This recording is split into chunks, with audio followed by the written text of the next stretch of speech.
courtyard that's pretty you can just make out inside the confines of the station, but there's the old station over there. They remind me of the big blimp buildings, except that they have a superstructure that crosses over there that would not have been usable.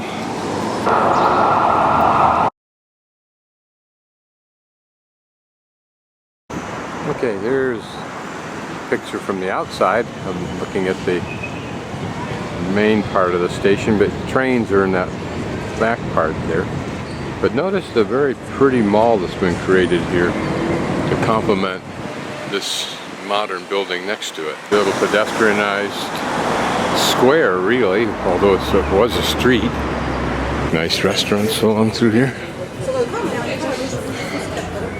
Comfortable place to eat. It's a cool park-like, and literally benches to make this part of the park usable by those who don't want to sit down and eat and pay.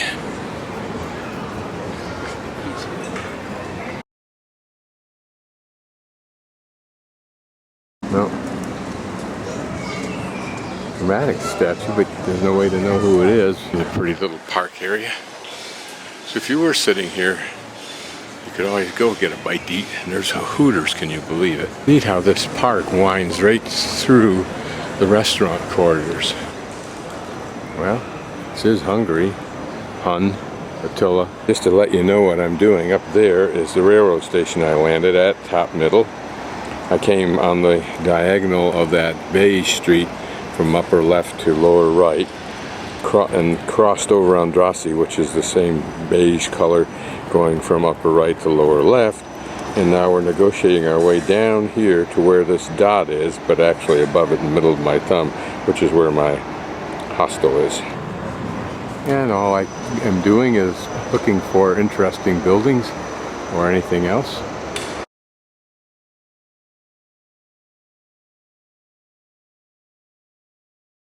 And this interesting sculpture, can't see who that is, Korsaki. Looks like he has something to do with wind instruments. That's an interesting sculpture, isn't it?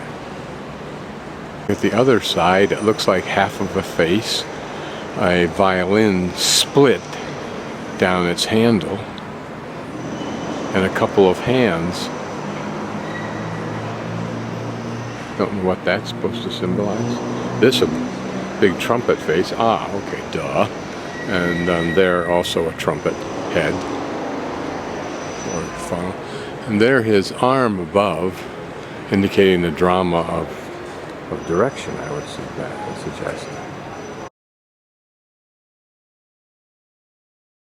This is probably either a concert hall or a university for music, because there's a statue tribute to Franz Liszt.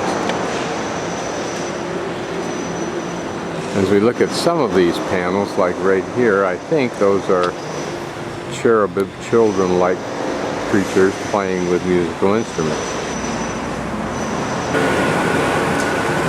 At least it looks pretty, and it's just huge.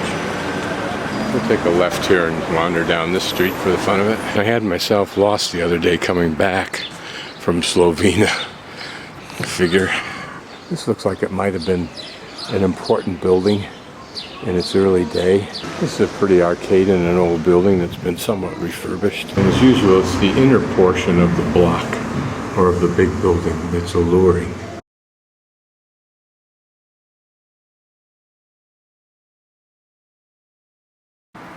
So after the communists were finally kicked out, and the people who ran the government, at least the lower echelons of it, whatever that term means, were now continuing to be in control, they decided to take all of the monuments that were communist, move them outside of town, put them in a special park, except for, of course, that Liberty Monument we see on top of Gellert Hill. I don't know if these were some kind of communist buildings, they certainly look like it, or whether they were supposed to be kiosks or whatever that have died. Highly unlikely that anything is in English, because these countries really don't care if anybody outside their country knows anything about their history, which to me is short-sighted. Now, if you were a cynic and you were living in the Ukraine and they had something like this outside of Kiev, you would think that they put all the communist monuments out here to protect them until the communists took control again, and then they would not have to replace those monuments. So this suggests that it's probably 11 o'clock now, so I'll probably have 2 hours and then the bus leaves to go to town, which is convenient. My guess is that we are playing inspirational communist music over this very old radio. This is apparently a USSR passport, CCCP. And it doesn't have the picture, I don't think, of the person who was here, but apparently they had a chance to travel a little bit. Whether they were restricted inside of the USSR, I don't know. You'll see in a few moments is what this note refers to. Decorated Stalin's grandstand. So the release.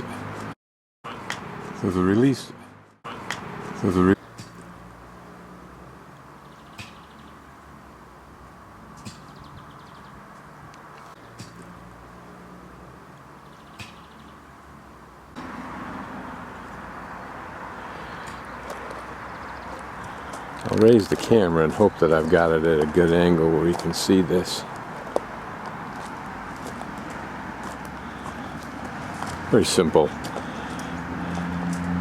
cement sculpturing.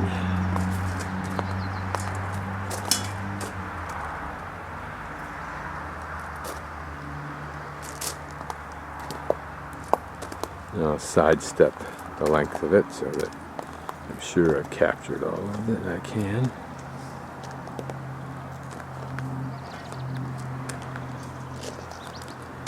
And just like the paintings in a Catholic or a Christian church from the medieval era or before or after, they're designed to educate the ignorant who can't read. As you can see, labor is very inexpensive here. You wonder, the man who created this, did he do it under duress, or was it duress but he also felt like eating? Well, it's an easy, cheap shot to mock these works in the sense of their propaganda, not their artistic. America would do the same thing during the Second World War in its posters. You're trying to bolster the morale of the people. Looks like two ladies holding something, a large garment or something, but it seems to allude to fingers or a hand reaching up towards the top there, and then littered with doves, and of course the star, the red star. Don't know if that's supposed to represent an olive branch. A strong woman.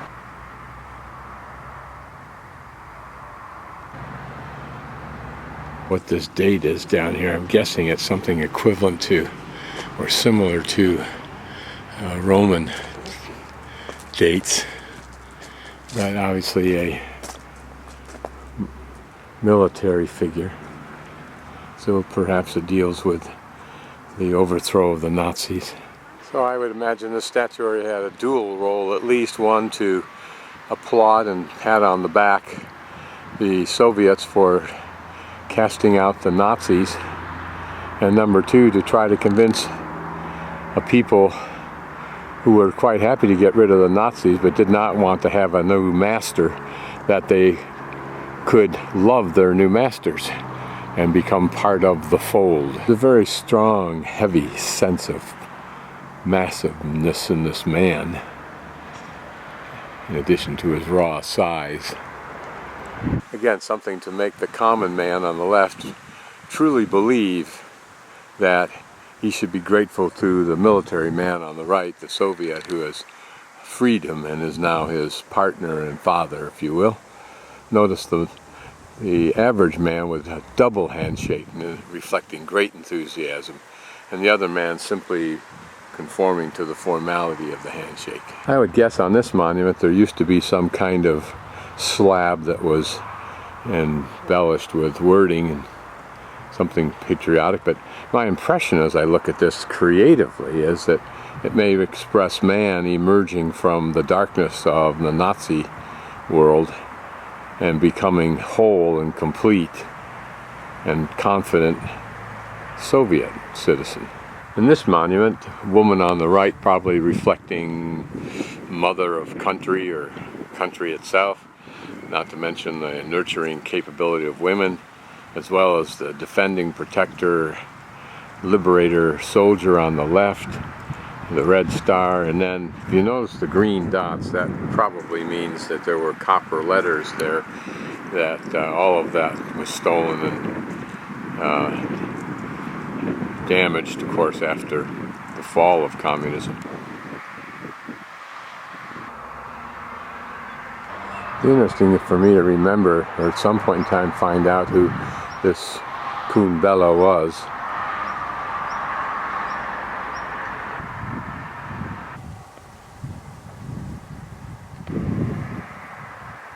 Since these monuments are out here in Memento Park and not in town, that means that they had to have been an integral part of the communist agenda, not the post-communist agenda. I try to talk to myself about the problem of how easy it is for me as an American to look at these monuments snidely and cynically and not realize that both sides were coming out of tumultuous experiences, and experiences dramatically radical from mine. They were both coming out from a very close encounter with the Nazis, both the Russians and the Hungarians, with that kind of domination, that total loss of any kind of freedom that Americans presume they understand and have a right to and have. And then to realize that the people here were asking themselves, no doubt, what's better, the communism or the Russian? And do we owe the communism something because they did break us loose from the Nazis? But at what time in the communist experience here did that mindset shift to we're being oppressed by the same kind of monsters that we had before? It's an interesting sculpture. Notice a woman with a parasol on the left, a man in civilian clothes, a knight it looks like, and then various military personnel, some of them dark and some of them of this polished metal. There must be a significance to that. A man with a common hat, nothing indicating that he's military. Up at the top, was that Lenin or one of those idealists who promulgated the concepts of communism for these people? Here behind these men, some kind of banner that I can't appreciate the wording for, but one who speaks the language may deduce from the few letters they see what the message really is. We learn from the elements of this man's uniform, whatever that is hanging over his left shoulder. Certainly on the right shoulder his weapon, but the devices on it hanging from his belt, what do they tell us? A pistol perhaps on the left, pointing the way forward, no doubt in support of communism, whoever he was. Now the irony of it is, I believe one of the major bus and metro stops is Firenze. So why is that and he's here? Viva, I would imagine that means Republic.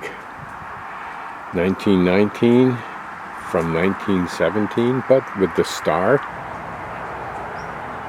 And someday we won't have to wonder who this person is. We'll just think or speak the name Siri, and then she'll take a visual on that. What a strong face.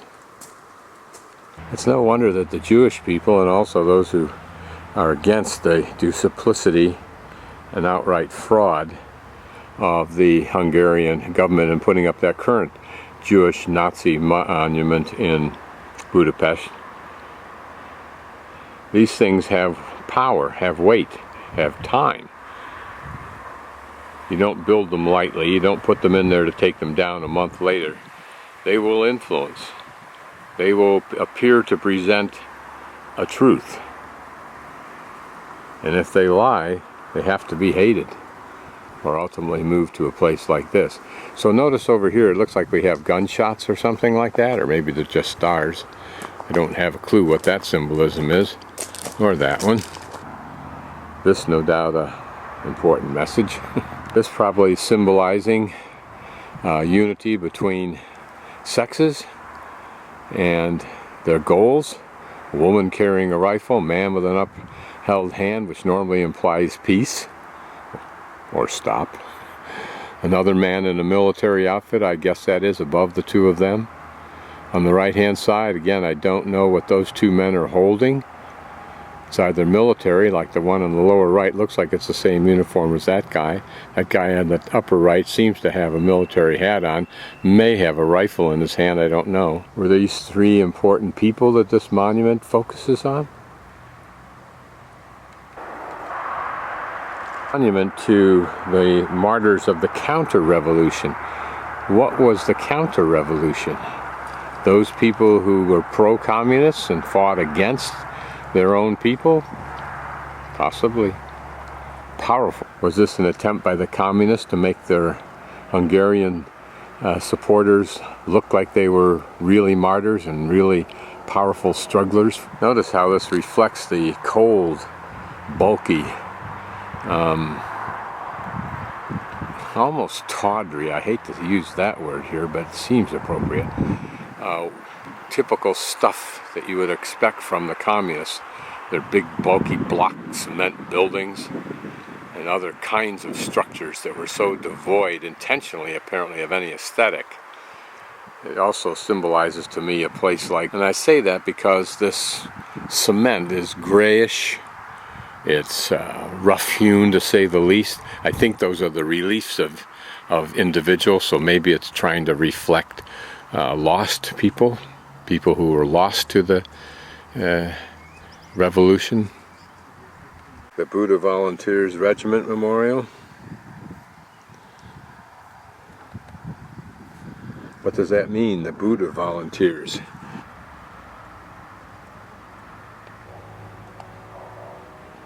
This is on the left side, and on the right side. The only way to appreciate their role is to either buy the brochure, which I don't tend to do, or look it up on the internet. But figures that should appeal to young people who are impressionable and patriotic to the Russian cause.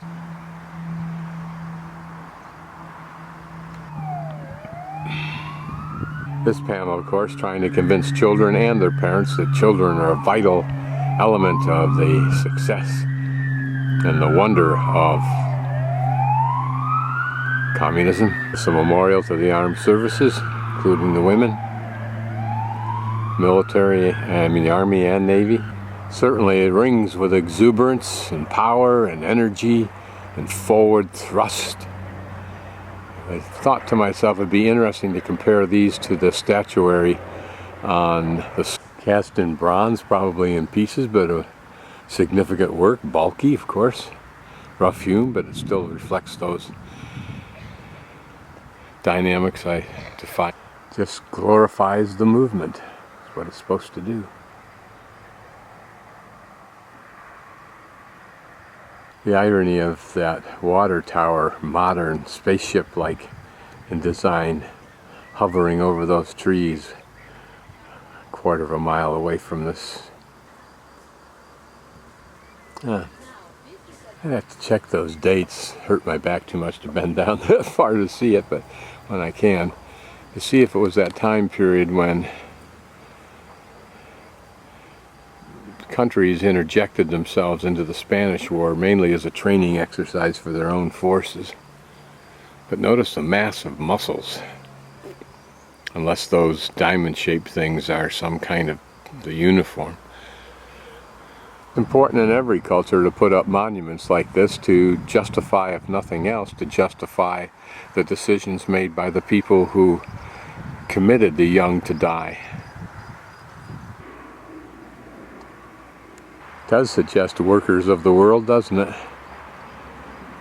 There is an irony here, though, and that's in the rusted deterioration of this monument. It does raise the question, where is that balance between the value of labor's labor and the profits gained as a result of that by the investors who commit none of the actual labor. So that differential between the cost of labor and that excess of called profit, who is entitled? Where is the proper balance?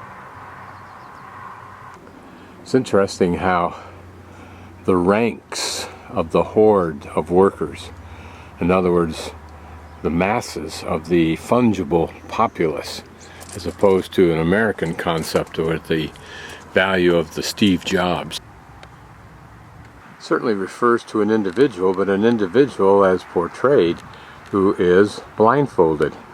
Was he executed? Is he a martyr of the... Same with this man. A martyr of the communist cause? Was he really a traitor of the Hungarians? My first reaction when I started to approach it from the side was Teddy Roosevelt. Not. Rather Calamari Joseph.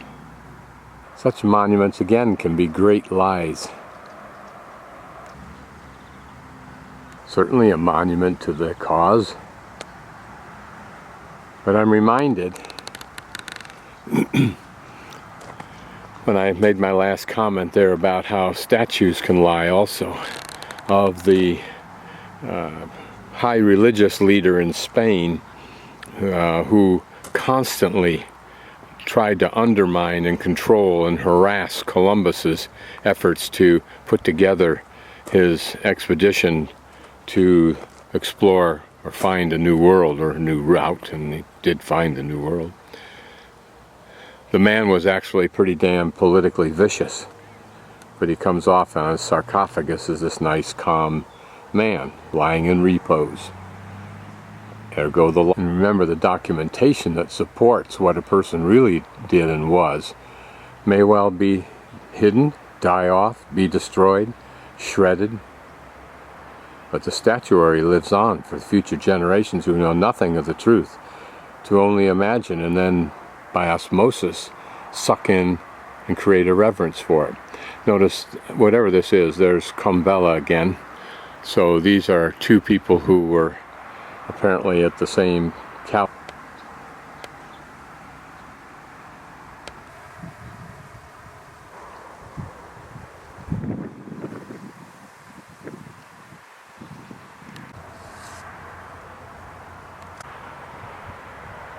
Nice enough looking man, eh? You don't really see.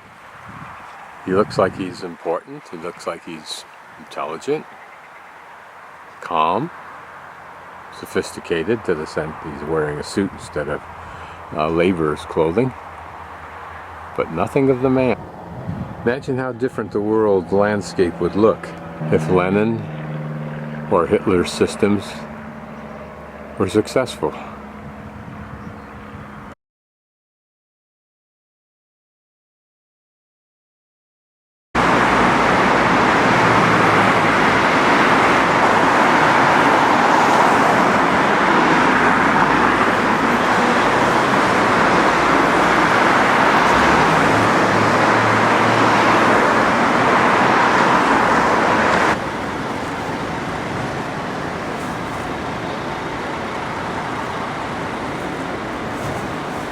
Walking back to my hostel on the main drag, I saw this park that I'd seen earlier and thought I'd go down and explore it. It looks like a pretty park, particularly when these flowers get all in bloom, which they're taking good care of. And it's one of those parks that was far more important in the past, I think, when these buildings were first built.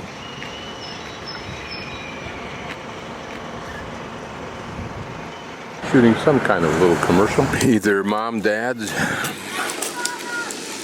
but a pretty park.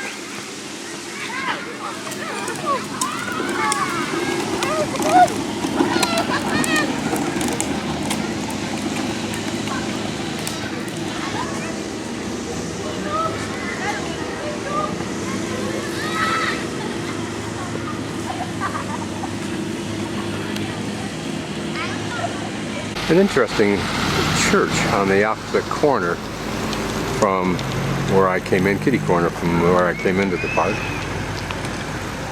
But I thought it was a very pretty upper story. It's an irony that as an agnostic, I run around the world, and much of what I end up shooting are temples and churches. It's the only thing that has any significant interest architecturally, except in Berlin, where so much was so great. A large dog enclosure, which is great.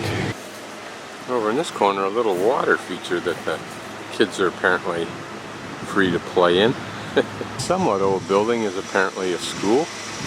Don't know what this cupola dome-like structure was for. A little bit of appropriate detail on the inside walls inside court. Here what looks like a lot of older buildings.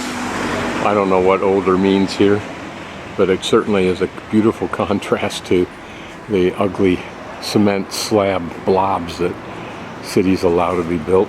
So I'm about one city block off from that main drag. And I noticed what was at one time an intimate square probably.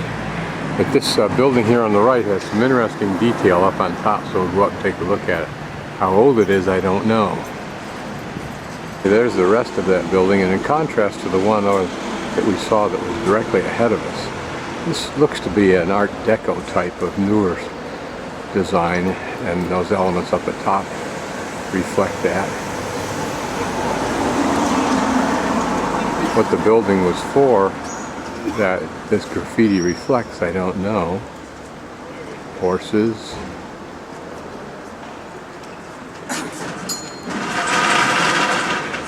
Maybe trade or something. Maybe a hunting scene.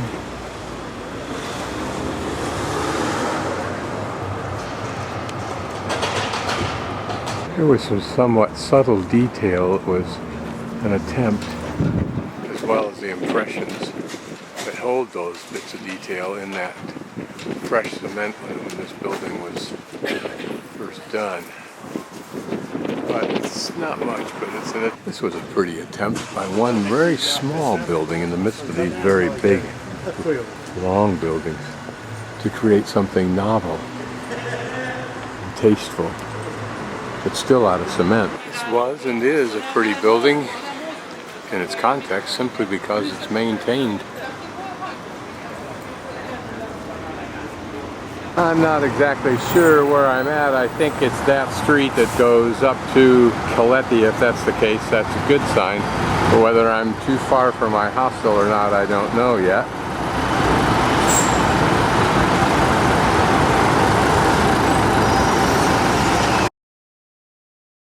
On the way out of Budapest, en route to Zagreb, and then by bus to Ljubljana later today. This is a nice train in that this has nice plush upholstered seats, and so far nobody in my cubicle. A couple from Saskatoon, Canada that I met a while ago. A few cubicles down have reserved seats. I don't even have a clue what seats I have, if any, other than the ones I'm taking.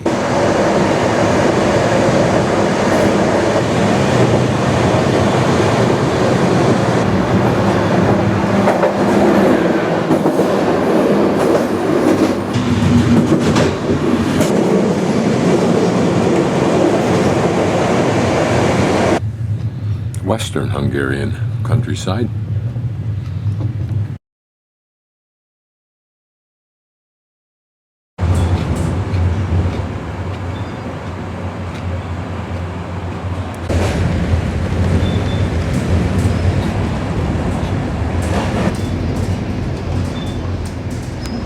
This is Lake Balor or something like that. Balor.